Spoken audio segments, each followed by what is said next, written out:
அனைவருக்கும் வணக்கம். நான் மத்திய பிரதேச மாநிலம் மன்சூர் வண்டியிலிருந்து ஜீவாகார்லிக். இந்தியன் பார்த்தீங்கன்னா 16/9/2025.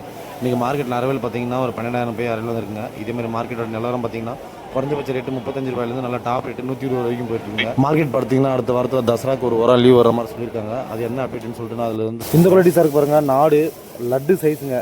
சரக்கு பார்த்தீங்கன்னா நல்லா கெட்டி சரக்கு சூப்பராக இருக்குங்க. 57 ரூபா போயிருக்கு. சரக்கு பார்த்தீங்கன்னா அது மாதிரி நல்லா ஒயிட்டாக இருக்குங்க. இந்த குவாலிட்டி சரக்கு பாருங்கள். நாடு சைஸ் பார்த்தீங்கன்னா AAA 4A ரெண்டுமே மிக்ஸ் சைஸுங்க. ஆனால் சரக்கு சூப்பராக இருக்குது. 88 ரூபா போயிருக்குங்க சரக்கு. இந்த குவாலிட்டி சரக்கு பாருங்கள். நாடு இதில் பார்த்தீங்கன்னா AA மீடியமு AAA எல்லாம் மிக்ஸ் இருக்குங்க. ஆனால் முடிச்சு சரக்கு 43 ரூபா போயிருக்குங்க சரக்கு. இந்த குவாலிட்டி சரக்கு பாருங்கள். நாடு bomb double bomb size mix சைஸுங்க. 93 ரூபா போயிருக்கு. சரக்கு குவாலிட்டி பார்த்தீங்கன்னா இந்த மாதிரி தான் இருக்குது. ஆனால் கெட்டி சரக்குங்க 93.